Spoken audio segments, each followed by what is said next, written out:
It's been 2 weeks since we've met last time. And in these 2 weeks, unfortunately, a lot of things happened. And let me start just by what's happening internationally. Up until this morning, there are 38,752,824 cases of confirmed cases of COVID-19 worldwide. Of course, this is an underestimate. We know that there are many countries, unfortunately, they don't have the facilities to report, they don't have the resources. The reported deaths worldwide, 1,100,823 cases. Let me use what I used in Arabic to just ask you to imagine that number. I do occasionally watch football when I have time. If you imagine a football stadium which can take 100,000 individuals, 100,000. Imagine there are 12 of these big stadiums full of dead bodies because of one disease, COVID-19. I think the picture is very, very sad, gloomy, but very clear that this virus is real, that it is causing death, misery worldwide. It ruined everything in our lives, the economy, the health, the social life. Let me come to what's happening in Oman. Again, since we've met last time, unfortunately, we crossed the 100,000 cases. Yesterday, we had confirmed 520 cases, which took the total in Oman to 108,296 cases. Those who recovered so far, 94%. And you will notice that the percentage of those who are recovering is becoming less and less. The reason for that, it's not because the disease is becoming more severe, but because the number of new cases is increasing, and we know that for patients to recover from this virus, it can take anything from 10 days to weeks and weeks and weeks. Also, unfortunately, we crossed another number. The number of deaths in Oman exceeded 1,000 since we met last time. Yesterday, there were 8 deaths. The total is 1,070 deaths in Oman. Any death is a tragedy. Let us think about these numbers not as just numbers. Each individual of those who either in our ICU, which I will mention briefly, or passed away, they have beloved ones, they have families. Some of them are the supporter of the families. So it's a tragedy. One death is a tragedy. 1,070, multiplied that to see how difficult the situation is in Oman and worldwide. Yesterday, 77 patients admitted in our healthcare facilities in Oman, which took the number to 556. And this is, I think, also almost a record for us for one disease. Those who were admitted to intensive care units yesterday, 14 patients, which took the total to 216. And last week, unfortunately, our critical care admission was 220, which is the highest record in our history in healthcare in Oman. Out of the 216 patients who are in the ICU, in the intensive care units today, 147 are on ventilators. That means they are very critical. Very critical. You are aware of the decisions which are taken by the Supreme Committee last week. And we were all hoping and praying at the Supreme Committee and the country that we will not resort to such actions. But I think the numbers are very clear. All of us are responsible. All of us are together in this. Unfortunately, we banned gathering in beaches. one of the first decisions was taken by the Supreme Committee not to allow gathering anywhere. And that decision is still, by the way, not reversed.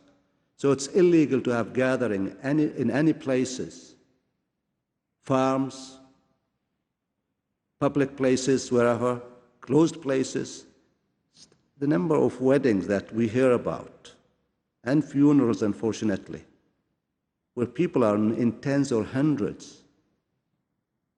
It's so difficult to imagine that why are we not doing what we can do to minimize the risk to our families, our society, our country. Our staff in healthcare are doing an excellent job, and I'm grateful to all of them and thankful, but they're becoming exhausted. Imagine if you have to wear all the overall for 8 hours in ICU. And today, I brought one of my doctors here, Dr. Anas. He's in his 30s. He was in intensive care for 5 weeks. So the death and the cases, severe cases, are not limited to the elderly and those with chronic diseases. We lost people in their 20s, in their 30s, in their 50s with no prior diseases. How much can we wait until we start doing the right thing? How much can we wait until we think before we go to parties, before we stop wearing masks, before we keep our physical distance from people who are not immediate families? It is the responsibility of each one of us, not only to look after themselves, but also to help us looking after each other, and to report those who are violating the decisions of the Supreme Committee. I have my colleagues from the Oman Royal Police here, and I'm grateful to the work they are doing. They are working around the clock. Do you think we'd like to have curfews? Do you think they've got nothing else to do apart from patrolling the streets to tell people to do the right thing? No, they have other duties. Our healthcare system is reaching a point of, unfortunately, not being capable of managing COVID. Forget about other diseases. There are certain health programs which are sacred to us in Oman and everywhere, and I can assure you that they are continuing: vaccination, mother and child health. But there are so many operations, elective operations, which are cancelled, so many patients who cannot, and we cannot provide them proper follow-up. That doesn't mean they are ignored. We have ways of dealing with it, but not ideal. We have virtual clinics, we have the call center, and I'm grateful to my team who are working there to advise. But help us to go back to semi-normal. As yet, we don't have dates for the vaccine. As yet, there is no medicine that can cure this disease. Oman joined the International Coalition for Vaccine, COVAX, and we will get some when it becomes available. But also, we need to be very careful. We will never allow any vaccine that has not been proven to be safe and effective. But we do have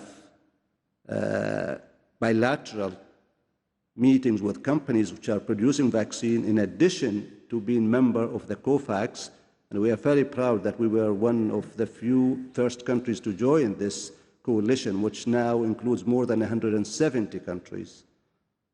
And what it means that whatever vaccine produced, WHO will distribute it equally to the countries that according to their need and not according to their income. And this is a noble cause that Oman, very proud and happy to be part of. And from here also, I urge other countries who have not joined to join. I said it before, none of us is safe until all of us are safe.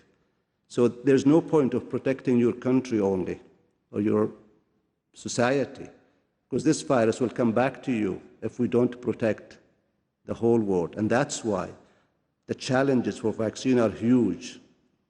There are 7.5 billion persons in the world. I'm not saying we need to vaccinate all of them. No country will do that. But still, we need huge number of doses, and that is not happening very soon, unfortunately. So what I would like all of you to do is to protect yourselves, protect your family, protect the society, help us to keep our healthcare system running safely, help us to reduce the stress that our staff in the healthcare system and other partners are facing. And it's honestly doable. It's easy. Wearing the mask properly and appropriately where you cannot keep the physical distance, avoiding crowded places, avoiding closed places as well with others, regular washing of the hands or using sanitizers, all are doable and easy. So please, for your sake, for our sake, for Oman's sake, do the right thing. Thank you very much.